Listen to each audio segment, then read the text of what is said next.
caído e entrado crente, mas Deus permanece o mesmo.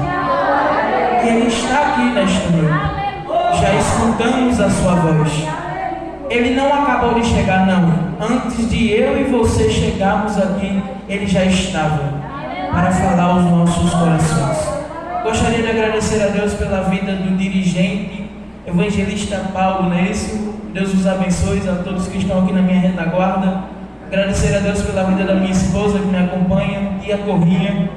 Nós da mocidade de São João do Peixe, quando eu era da mocidade no caso, nós dizia que Deus nos deu uma tia em Souza. E realmente Deus tem feito coisas grandes em nossas vidas.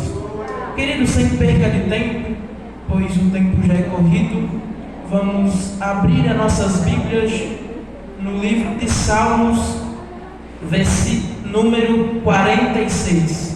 Salmos de número 46. Salmos de número 46. Eu gostaria que a igreja me ajudasse. Eu irei ler o primeiro versículo e a igreja lê o segundo. Eu leio o terceiro e assim sucessivamente. Leiamos comigo. Quantos acharam? Digam amém? Amém. Glória a Deus. Deus é o nosso refúgio e fortaleza, socorro bem presente na angústia. Não temeremos, ainda que a terra se mude, e ainda que os montes se transformem para areias dos mares. Ainda que as águas rujam e se perturbem, ainda que os montes se abalem pela sua braveza. Há um rio cujas correntes alegram a cidade de Deus, o santuário da morada do Altíssimo.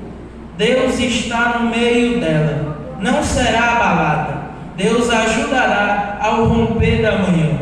As nações se embraveceram, os reinos se moveram, ele levantou sua voz e a terra se derreteu. O Senhor dos exércitos está conosco, o Deus de Jacó é o nosso refúgio. Vinde, contemplai as obras do Senhor, porque suas ações têm feito na terra. Ele faz cessar a guerra até o fim da terra, quebra o arco e corta a lança, queima os carros no fogo. Aquietai-vos, saberei que eu sou Deus, serei exaltado entre as nações, serei exaltado sobre a terra. Leiamos todos junto comigo o último verso. O Senhor dos exércitos está conosco, o Deus de Jacó É o nosso refúgio. Aleluia, glória a Deus. Queridos irmãos, estamos diante de um texto muito conhecido pela igreja. Creio que todos aqui conhecem ou já ouviram falar, ou já escutaram, nem que seja uma simples pregação, ou uma pregação enviada por Deus sobre esse texto. Quando analisamos todo o livro de Salmos e olhamos para os seus textos, lindas poesias, lindas canções, e quando vamos estudar sobre Salmos em si, descobrimos que Salmos é a junção de 5 inários hebraicos, que se juntando, quando fazemos a compilação dele, forma o livro de Salmos. Então por isso não podemos dizer que Salmos tem capítulos, pelo fato de não ser o livro, mas temos que dizer que Salmo de número 1, número 2 e assim sucessivamente. Quando analisamos o Salmo de número 46, em muito nos alegramos. Vemos um Salmos lindo, um Salmos a qual mexe com o nosso coração, a qual Deus fala aos nossos corações de maneira grandiosa. Mas quem nunca se perguntou ou nunca ficou curioso para saber a qual circunstância esse hino foi escrito? Quando nós analisamos todos os livros de Salmos, vemos salmos lindos, canções lindas, poesias lindas inspiradas pelo Espírito Santo de Deus. E quando nós paramos para analisar cada um deles, o contexto histórico, a forma ou o que o autor estava passando para escrever ele, muitas das vezes percebemos que o cenário não é bom. Muitas das vezes, quando analisamos o contexto de um salmo tão lindo, percebemos que o cenário não é bonança, que o cenário não é um cenário de paz, mas baseado em Salmo 46 e outros salmos, percebemos que o cenário é um cenário caótico, um cenário de guerra, um cenário de aflição. Mas Deus, em meio a esse cenário, inspira os seus autores a escrever os salmos a qual nos é apresentado. Daí tiramos uma lição muito linda e muito importante. No meio das mais diversas dificuldades, no meio das mais diversas provas, no meio dos momentos de maiores angústia e aflição, Deus nos ensina ou nos dá um cântico de vitória. Deus nos ensina uma bela e linda lição. Quando analisamos o Salmo de número 46, não é diferente. O seu contexto histórico está baseado em 2 Reis, capítulo 18 e 19, ou Isaías 36 e 37. Em rápidas palavras, resumidamente, quando vamos ver o contexto histórico, nos perguntamos: meu Deus, em meio a tudo isso, eles ainda escreveram esse salmo tão lindo? Porque quando vamos para 2 Reis 18 e 19, vemos um cenário totalmente de guerra. O rei Senaqueribe começa a tomar algumas cidades de Judá e começa a enviar cartas para Ezequias, em resumidas palavras, dizendo: Ezequias, se entregue, Ezequias, se renda, não engane o Senhor vosso Deus, pois todas as cidades aonde nós já passamos, os deuses e as cidades foram destruídas. Se nós analisarmos, se nós vemos bem, não tinha realmente como Judá ganhar aquela guerra. Não tinha como o povo de Deus vencer aquela batalha se não fosse uma intervenção divina. Pois Senaqueribe tinha cerca de 185 mil soldados, armamento muito poderosos, uma potência bélica incomparável, considerado uma das nações mais poderosas da época. 185 mil soldados prontos para a batalha, com experiência em campo de batalha. Já quando olhamos para Judá, vemos um cenário totalmente adverso, um cenário a qual nos preocupamos quando lemos o texto.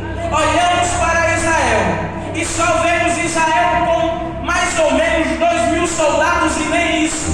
Senaqueribe começa a zombar do povo de Deus, começa a dizer: Ezequias, se tu aparecer diante de mim com 2.000 soldados contados, eu te dou 2.000 cavalos armados.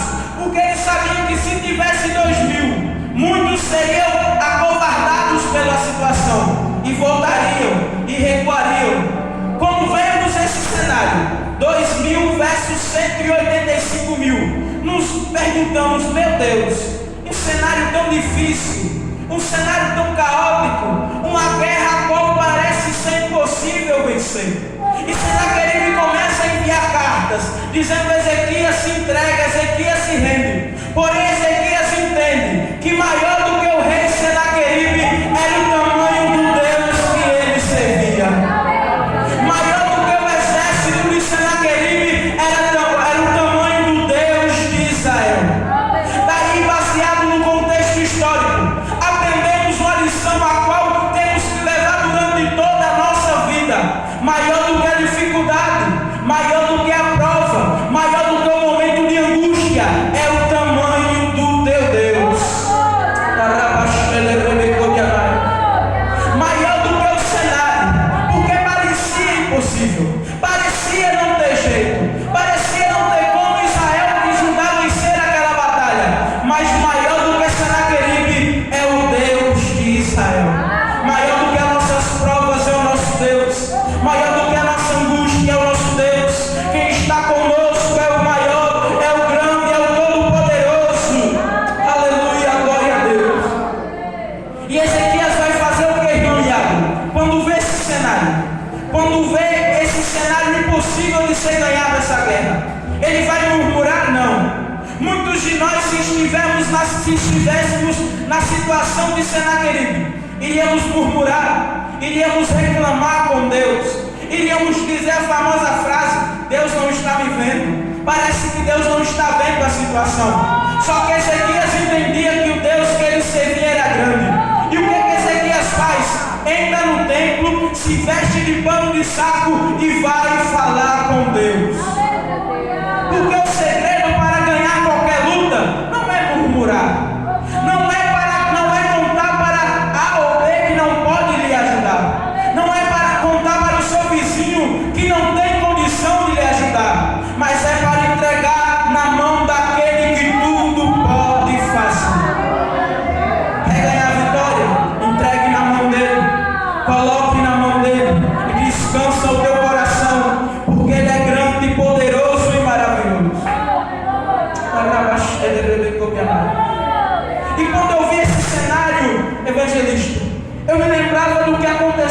minha casa. Um cenário totalmente parecido, aonde eu me vi em uma situação a qual não parecia ter jeito, não parecia ter solução.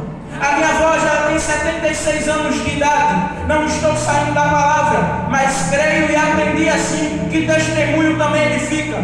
Minha avó com 70 e poucos anos de idade, sofre um infarto, é levada ao hospital. Eu na época tinha aproximadamente 14 anos, entro no meu quarto, fecho a minha porta e vou falar com meu Deus.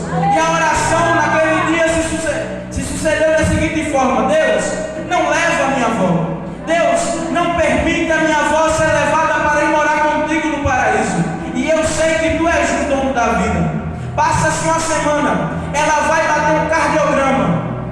E o médico olha desesperado para o meu avô quando está fazendo o exame nela e disse: seu Geraldo, corre aqui, a esposa do Senhor irá morrer. A esposa do Senhor já está desfalecida, não tem condição nem dela estar viva. Mas eu muito me surpreendo que quando eu olho para ela, ela está nítida, ela está cantando, ela está louvando.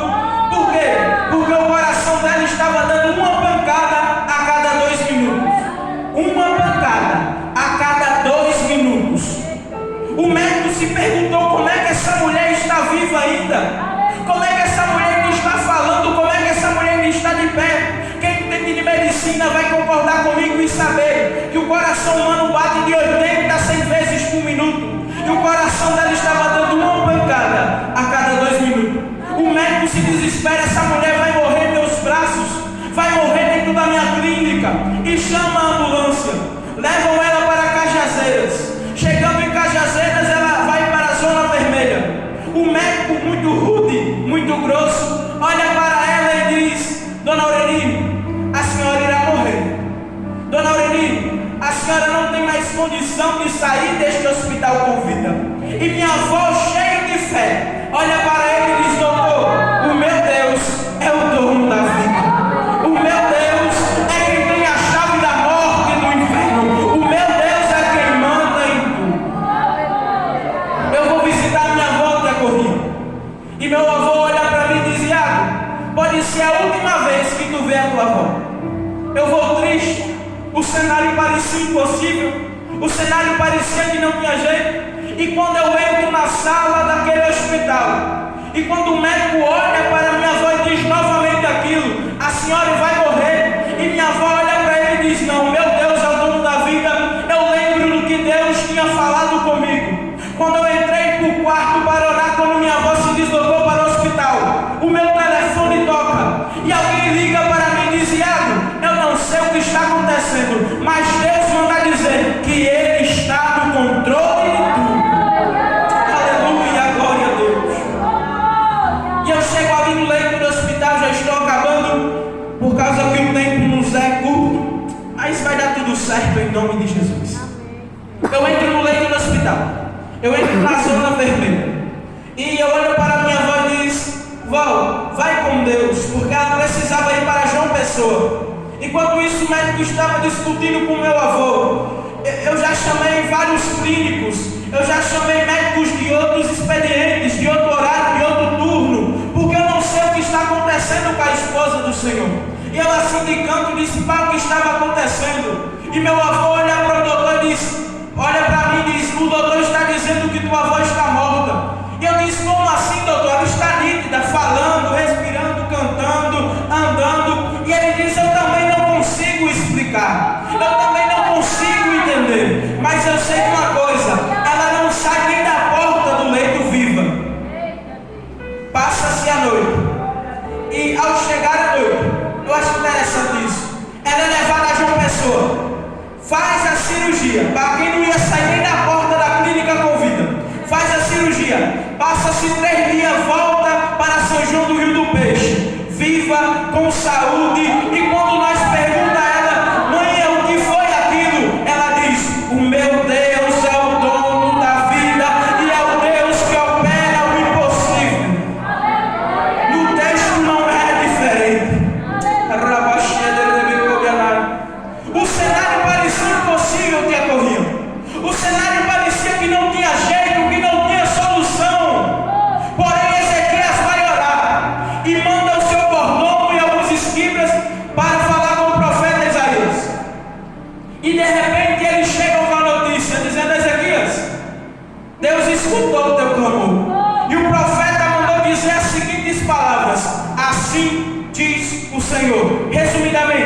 escutei e vi eu a tua angústia, e escutei o teu coração. Estou pondo eu, Senaqueribe, pegando ele, pondo um anzol no nariz dele, levantando, porque ele blasfemaste contra mim. Quando Deus responde, pode ter certeza que o milagre acontece. Quando Deus responde, pode ter certeza que Ele vai guerrear por mim. Chega a noite, desce o anjo no arraial dos círios.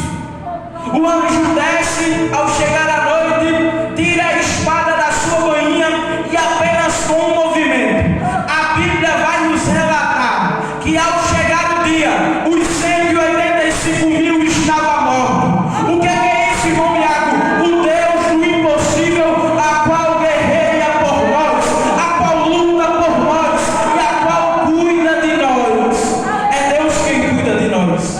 É Deus quem zela por nós. É Deus que nos mantém. É Ele que nos sustenta. Minha irmã, deixa eu te dizer uma coisa nesta noite. A guerra pode parecer que está impossível. A situação pode parecer que não tem jeito. Mas Deus me trouxe aqui para dizer através da sua palavra que Ele é o Deus do impossível. Aleluia, glória a Deus. Os filhos de Corá, os coraítas, vendo tudo isso, começa a compor o salmo de número 46. E eu quero que os irmãos acompanhem comigo na Bíblia. Eles começam o salmo dizendo: Deus é. Se nós analisarmos o salmo de número 46, ele é dividido em 3 partes. A primeira, quem Deus é. A segunda, aonde está o Senhor dos Exércitos. E a terceira, o que o Senhor dos Exércitos faz. E ele começa dizendo: Deus é.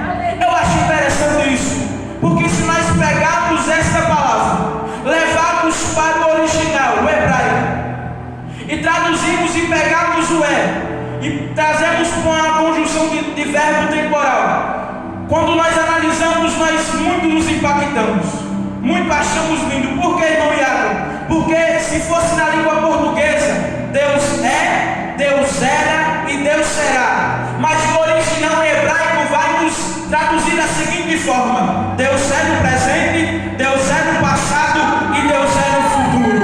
Ele é eterno e está aqui nesta noite. E quando eu li esse texto e estudava esta palavra, Deus me fazia lembrar da única vez que Ele diz o seu nome próprio na Bíblia.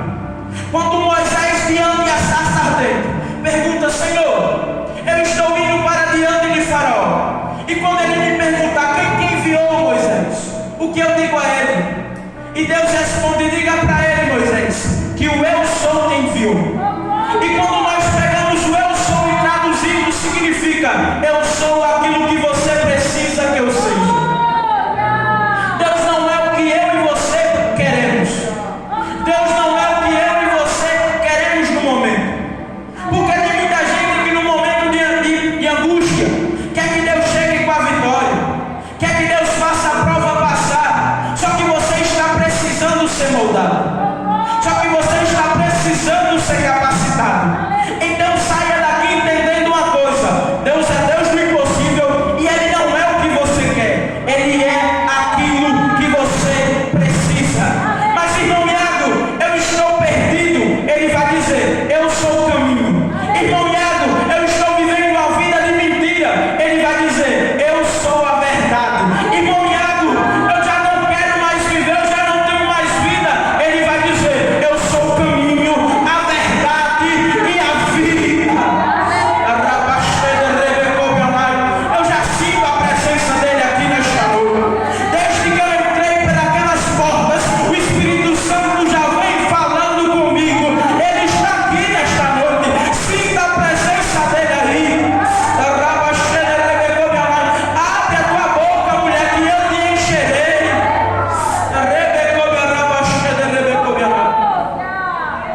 Deus é.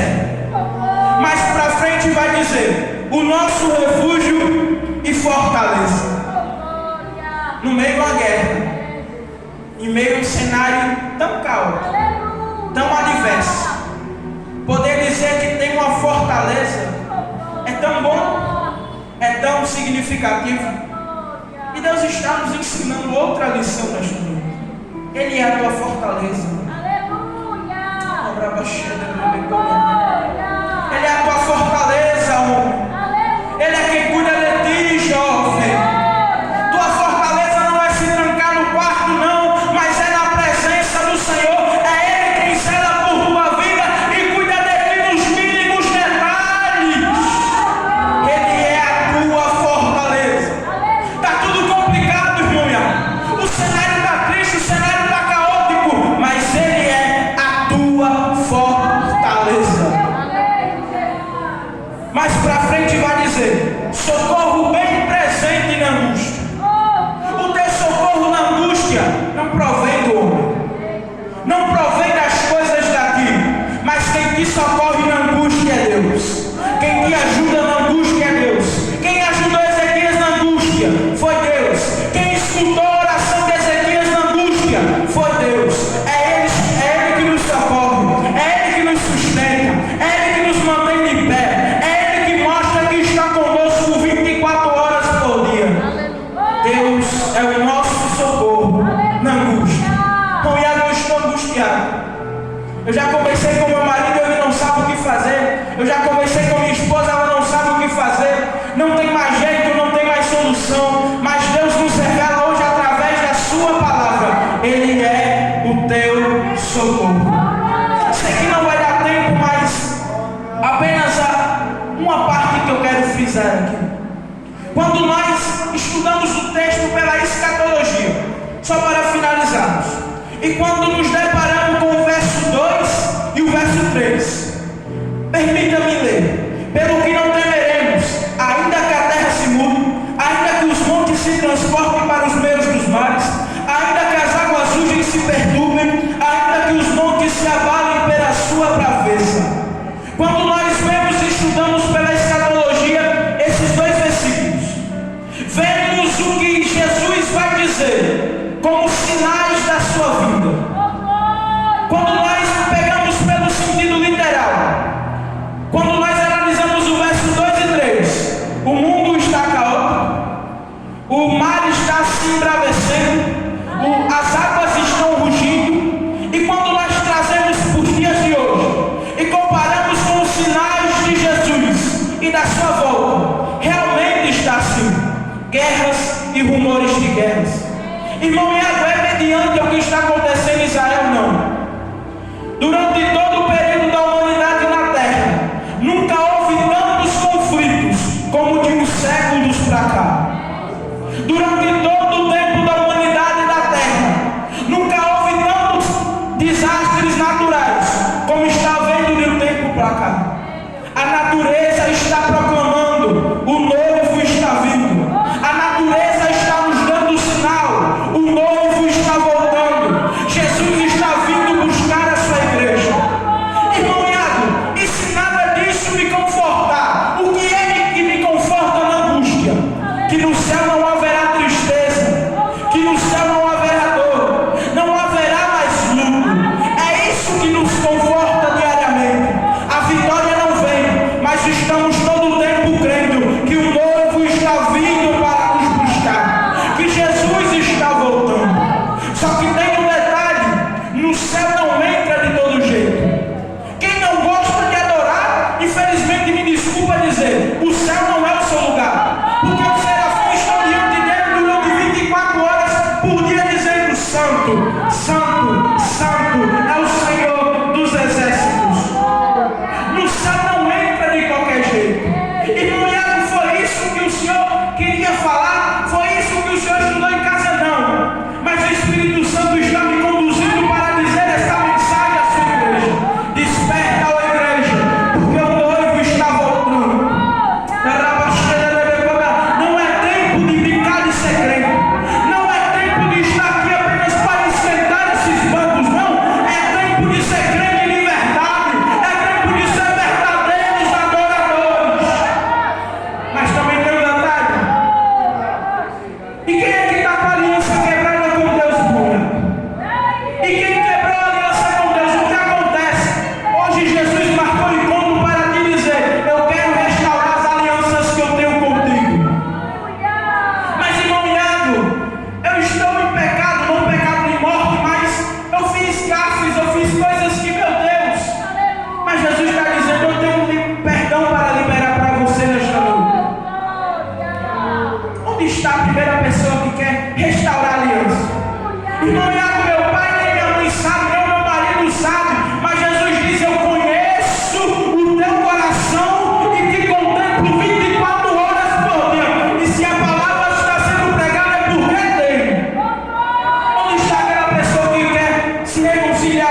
E quanto àqueles que vieram e não são evangélicos, deixa eu dizer uma coisa para vocês.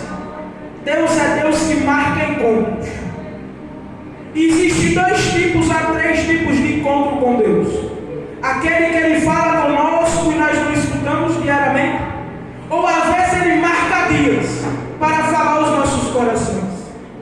E Deus fala ao coração de vocês nessa noite. Eu quero salvar a sua alma. A solução dos seus problemas não é questão financeira, não é bens materiais, mas a solução para todos os seus problemas é Jesus de Nazaré. Vocês querem aceitar Jesus nessa noite? Vocês querem aceitar Jesus nessa noite? Não, mas a semente foi plantada. Na hora certa, Jesus salva. Vamos orar por esta irmã, para que Deus restaure a aliança que tem com ela. Irmão Iago, mas o que ela fez? Não importa. Jesus sabe, Jesus conhece. E Ele é quem sonda os corações. Deus sabe o que ela fez. Só que Ele diz: tem perdão sendo liberado nesta noite. Vamos orar? Curve as vossas cabeças. Espírito Santo de Deus, essa jovem está aqui na frente nesta noite. Espírito Santo de Deus, eu sabe, meu Pai, de todas as coisas, mas vai restaurando a aliança hoje, vai renovando as forças, vai renovando a fé, vai renovando ela em tua presença, Senhor. Espírito Santo de Deus, tu é Deus a qual perdoa todo e qualquer pecado, a não ser blasfema com teu Espírito Santo. Vai perdoando ela, Senhor. Restaura a aliança que o Senhor tem com ela hoje, e de agora para sempre, mediante a tua vontade, em nome de Jesus, meu Pai. Ajuda ela e caminha com ela.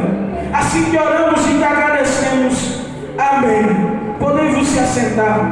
Eu agradeço pela oportunidade de estarmos aqui. O evangelista vai me perdoar pelos 7 minutos que passou, mas quando estamos debaixo da permissão de Deus e sendo conduzido pelo Espírito Santo, nada é tempo de mais ou pouco tempo, é tudo no tempo certo. Eu agradeço